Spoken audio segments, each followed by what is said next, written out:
आज का पत्र नंबर 100 है, पूरा 100। लिखा है, आप जैसे प्रेमियों का प्रेम मिला तो हम भी भाग्यशाली हो गए। गुरु कितना हम लोग को मान देते हैं, बोलते तुम सबका हमें प्रेम मिल रहा है तो हम भी भाग्यशाली हैं। जो भाग्यशाली होता है उसी को तो दूसरों का प्रेम मिलता है। तो हम लोग भाग्यशाली हैं कि हमें गुरु का प्रेम मिल रहा है। संसार में से मान लो किसी एक का भी नहीं मिला प्रेम, सारे संसार में हमको दुत्कारा, नफरत की, अपना नहीं समझा, लेकिन संसार में केवल एक ऐसा है ब्रह्म ज्ञानी गुरु जो हमको प्रेम कर रहा है। तो उस एक का प्यार ही हमारे लिए बहुत होता है, एक उसका प्यार ही हमारे लिए काफी है। और हम अपने को भाग्यशाली समझते हैं कि चलो गुरु का प्रेम मिला, हम भाग्यशाली हैं। लेकिन गुरु भी ये कहते हैं कि हमको तुम्हारा प्रेम मिला तो हम भी भाग्यशाली हैं।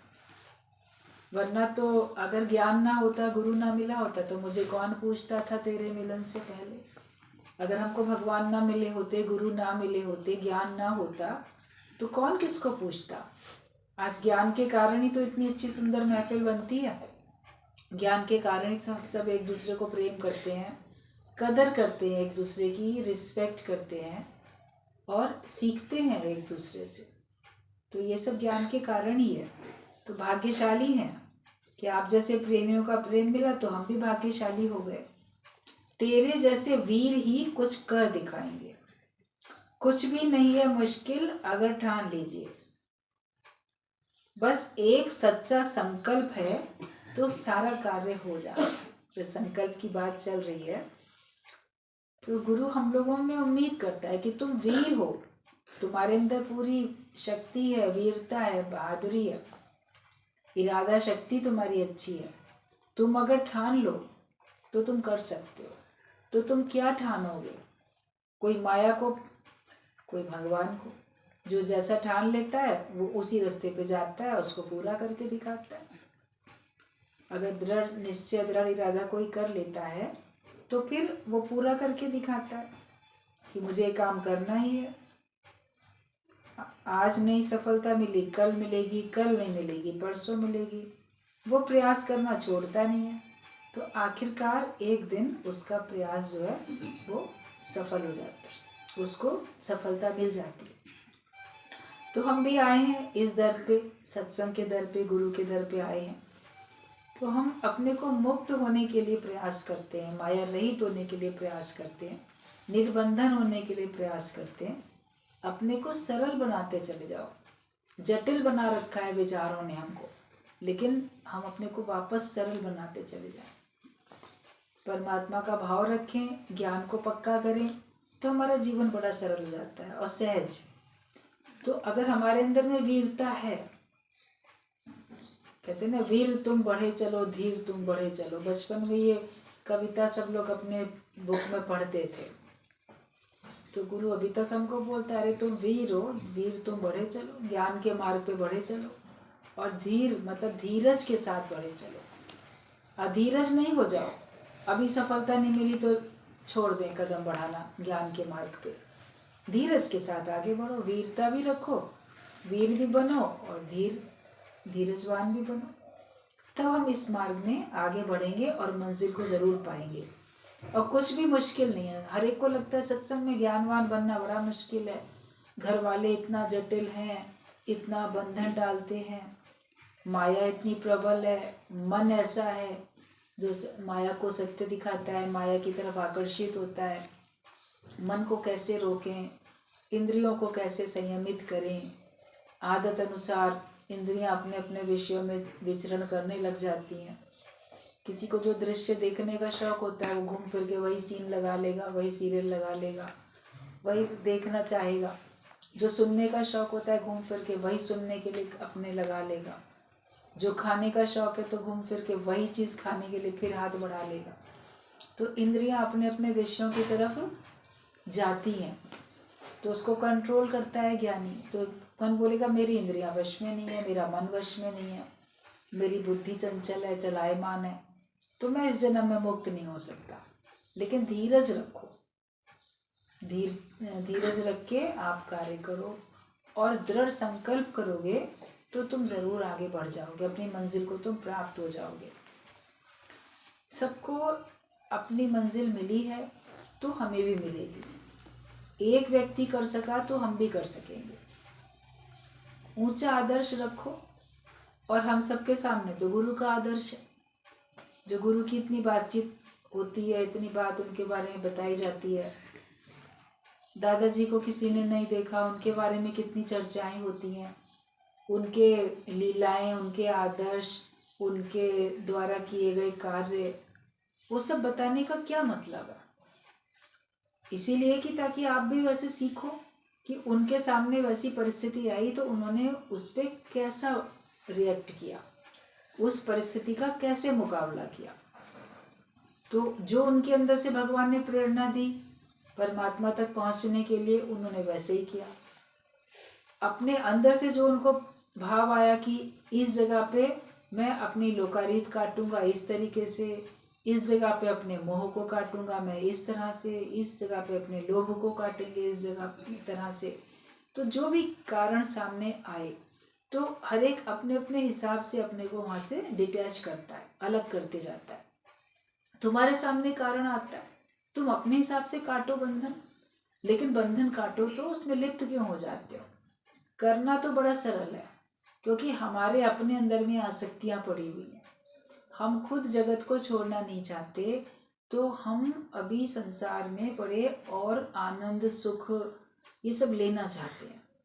संसार में हमको ही अभी बहिर्मुखी प्रवृत्ति है, तो हमको बाहर घूमने में अच्छा लग रहा है, मन को बाहर अपने स्वरूप से बाहर ले जाने में हमें को अच्छा लग रहा है। इसीलिए हम पूर्ण अपने आप को नहीं बना पाते, इसीलिए हम अपने को अभी मुक्त कर नहीं पाते। अपनी ओर नजर हो, अपनी ओर जब हमारी नजर होगी, हम अपने साक्षी बने, अपने से सच्चे बने कि वास्तव में मैं क्या चाहता हूँ। मैं अभी सबसे छूट के बैठना चाहता हूँ। पहले तो फुल स्टॉप करो ना। जो इतना दौड़ थे माया में, इतना दौड़ रहे थे, तो उससे तो फुल स्टॉप करो पहले। उसके बाद ज्ञानवान होके चलना।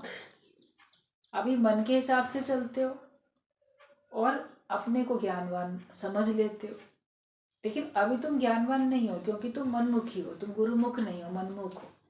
मन जैसे चलाता है वैसे चलते हो, मन की सुनते हो, गुरु की नहीं सुनते हो। तो जब तुम गुरुमुख बन जाओगे, उसके बाद गुरु तो तुमको सारी सृष्टि में सैर करने के लिए, सारी सृष्टि का उद्धार करने के लिए गुरु हमको तैयार करके भेजता है। जब हम ज्ञानवान होके जाएंगे तो हम कहीं अटकेंगे नहीं, वरना हम किसी ना किसी में अटकते चले जाएंगे।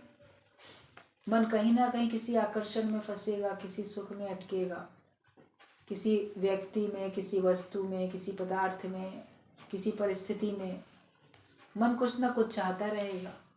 तो फिर आप यहीं का यहीं भवन में गोल गोल घूमते रहोगे, छूट नहीं सकोगे। तो इसके लिए हमें अपने को पहले अंतर्मुखता में लेके आना है। मुझे अंदर से कुछ भी नहीं चाहिए, निरासक्त भाव हमारा पक्का हो जाए। और ये आसक्तियां जो हैं सूक्ष्म में पड़ी हैं, स्थूल में भी हैं, और ये जब तक हम अपने ऊपर गुरु का पहरा नहीं रखते हैं, कभी सहजता से भी आपकी आसक्ति कटती है, कभी अपने ऊपर बल भी लगाना पड़ता है, बल का प्रयोग भी करना पड़ता है, जोरी जबरदस्ती भी करनी पड़ती है।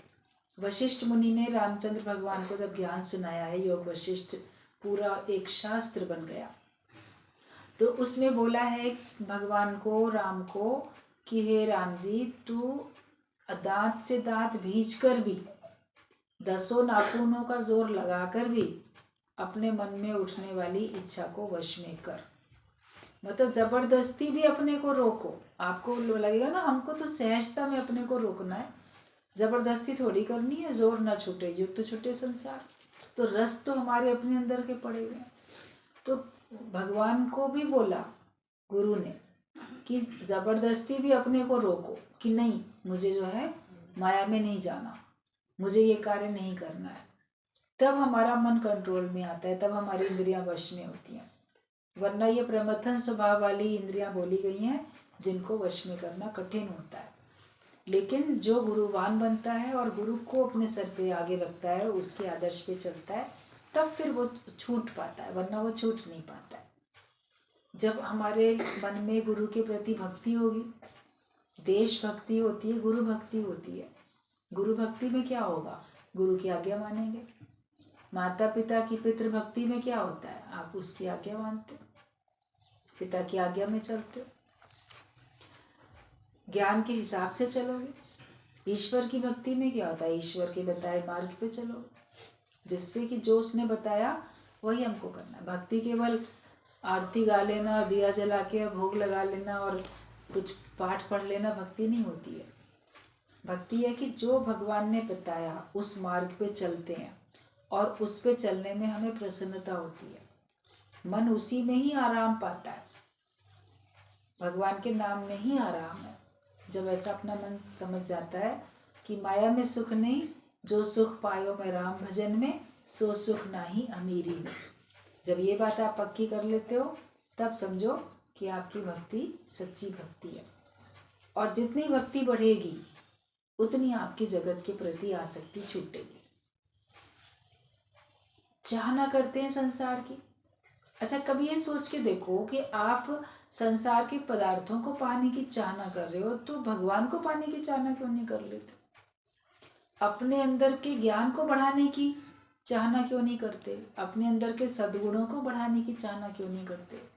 अपने को निष्कामी बनाने की चाहना क्यों नहीं करते? चाहना तो ये भी है, चाह तो ये भी है, लेकिन वो इच्छा जो जगत की थी वो इच्छा परमार्थ की तरफ लग जाती है तो हमको हमारी मंजिल मिल जाती है।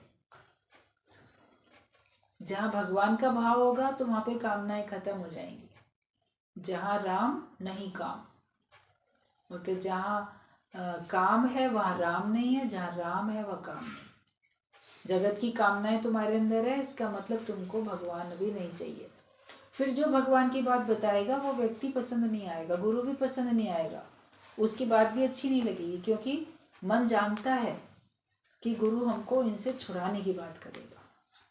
इसलिए उससे बात ही ना करो, उससे नज़र चुरा लो, उसकी बात मानो ही नहीं, क्योंकि लगेगा कि इसकी बात को मानने में मेरी प्यारी से प्यारी कामनाएं तो आर पार छेदी जाएंगी, मेरी कामनाएं तो काट दी जाएंगी।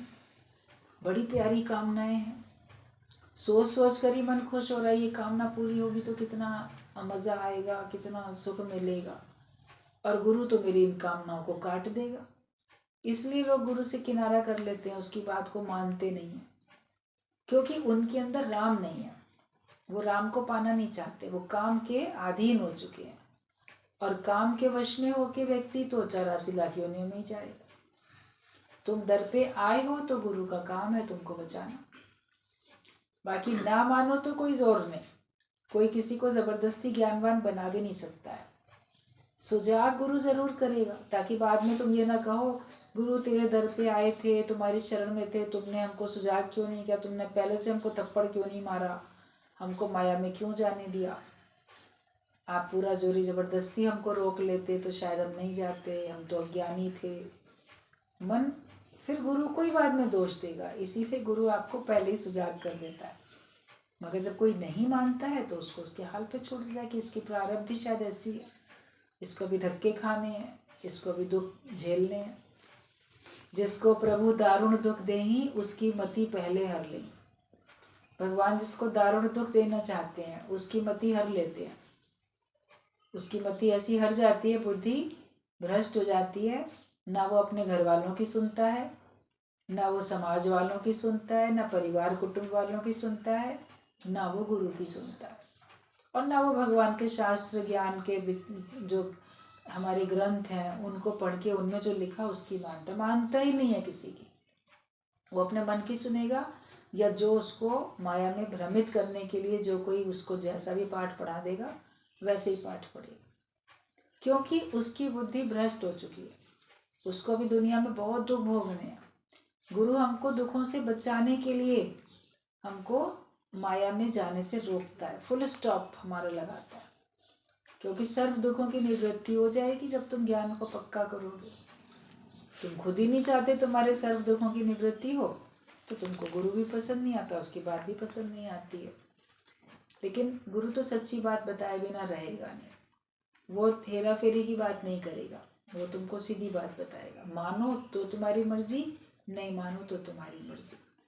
तो एक दृढ़ संकल्प अगर आप कर लेते हो कि मुझे क्या होना है, तो भगवान आपको वैसी ही परिस्थिति बना के देगा, वैसी आपकी मदद करेगा, और भगवान की मदद पाके तुम उस मंजिल पे पहुंच जाओगे जहाँ तुमको पहुंचना चाहिए।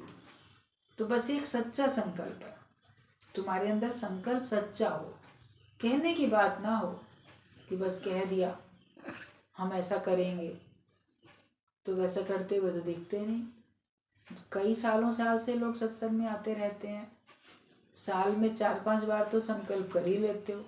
गुरु पूर्णिमा पे संकल्प करोगे, नए साल पे संकल्प करोगे, गुरु जी के जन्मदिन पे करोगे, उनके निर्वाण दिवस पे करोगे, दादा भगवान की पुण्यतिथि पे, तो गीता भगवान की पुण्यतिथि पे, तो प्रमिला भगवान की पुण्यतिथि पे, तो नीना मम्मी की, सबके आप, और अपने जन्मदिन पे भी कितने सारे आप संकल्प के दिन हैं आपके, जब आप करते हो संकल्प, मगर उस पे चलते हुए नहीं दिखते। इसका मतलब दृढ़ संकल्प नहीं, सच्चाई से नहीं करते। सच्चाई से संकल्प हो तो तुमको एक बार निश्चय करने के बाद उसमें दोबारा निश्चय करने की जरूरत पड़े ही नहीं। एक बार सुना, एक बार कह दिया, एक बार संकल्प कर लिया, आजीवन उस पर चल रहे हैं, हमको फिर इधर उधर भटकने की जरूरत ही नहीं है। तो बस एक सच्चा संकल्प चाहिए, सुनाने के लिए नहीं करना। अभी हम आप लोगों से पूछेंगे गुरु जी के जन्मदिन पे क्या संकल्प किया, सब बताने के लिए बड़े बड़े तत्पर रहेंगे, बताएंगे, मगर सच्चा करना कि हाँ अभी से ही उस पर चल पड़ना। जगत को मिथ्या करने का संकल्प आप करो तो मिथ्या मान के चलो, जो भी आप संकल्प करो उसके हिसाब से चलो। तो बस एक सच्चा संकल्प है तो सारा कार्य हो जाता है। गुरुजी भी यही बात बोल रहे हैं कि बस एक सच्चा संकल्प तुम्हारा है तो सारा काम अपने आप हो जाता है। बड़े बड़े ज्ञानियों के पास पैसा नहीं था पर इरादा शक्ति थी कुछ कर दिखाने की, तो बस माया भी उनके पीछे पीछे आ गई।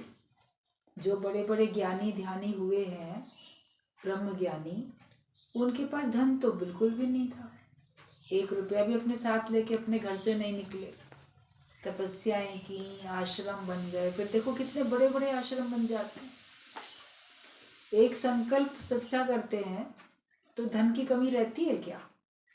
अभी तो आप देखो जहां तहां, वो सच्चे ज्ञानी है कि नहीं है ये तो वो खुद जाने, लेकिन फिर भी ठान लेते हैं तो उनको मदद मिल जाती है।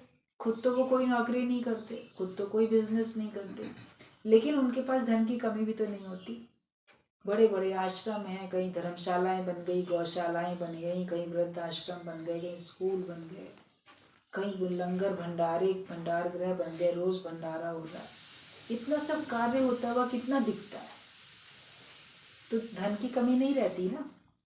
सच्चा आपका संकल्प हो फिर आप देखोगे आपके पास धन की भी कमी नहीं है।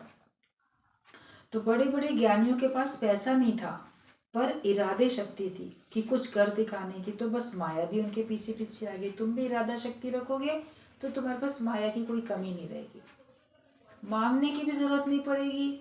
मांगोगे तो आपको अपने लिए नहीं मांगते, परमारथ के कारण मोहे ना आवे लाज, आपको वो भी नहीं रहेगा।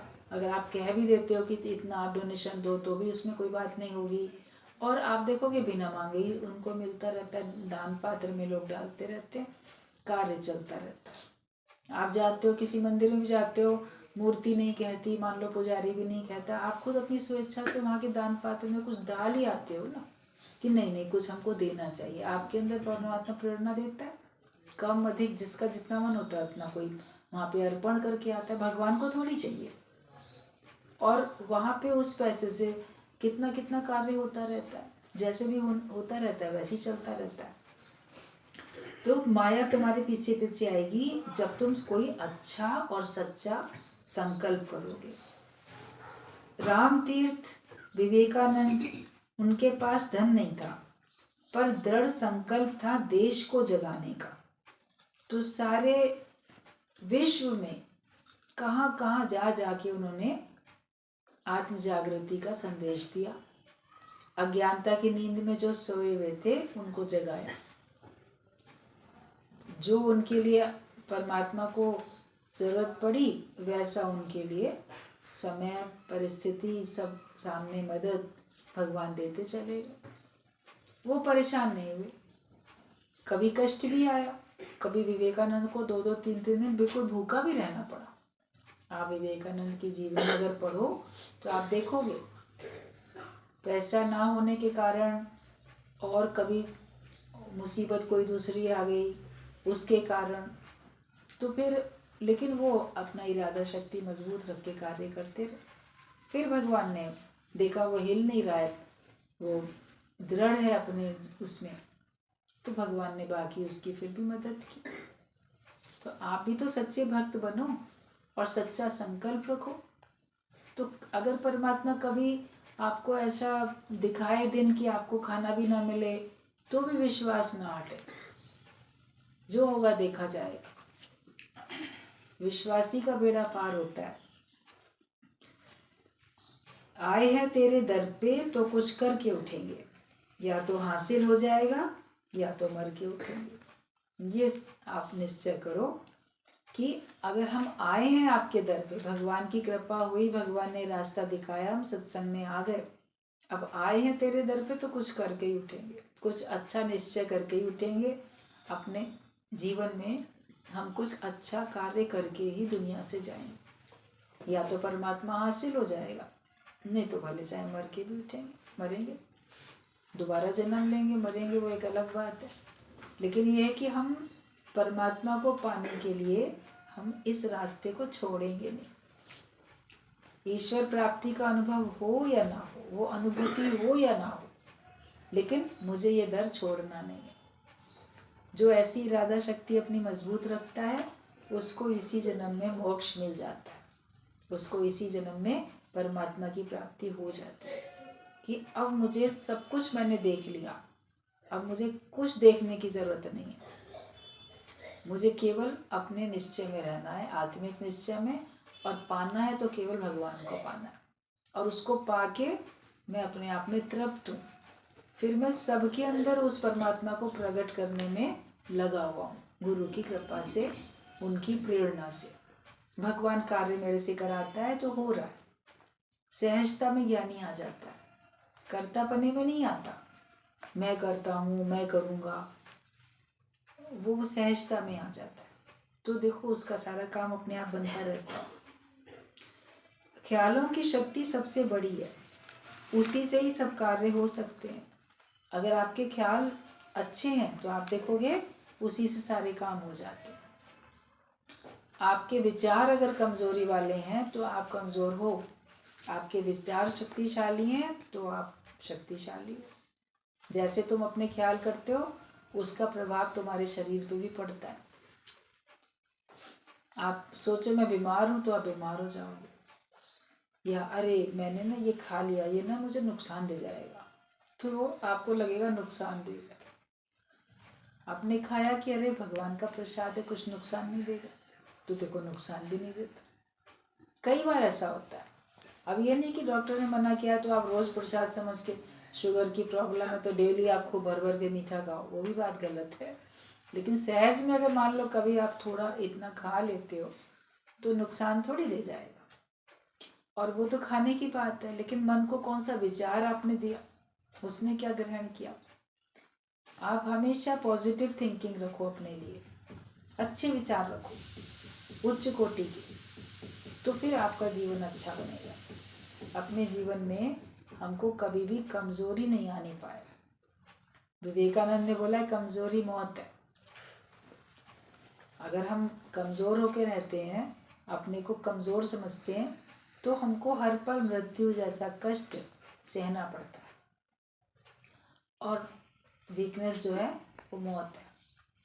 आप बहादुरी की जिंदगी जियो, चाहे वो छोटी भी है आपकी लाइफ, लेकिन आप निर्भयता से जिए, बहादुरी की जिंदगी जिए, तो वो आपके लिए सच्चा जीवन बन जाती है।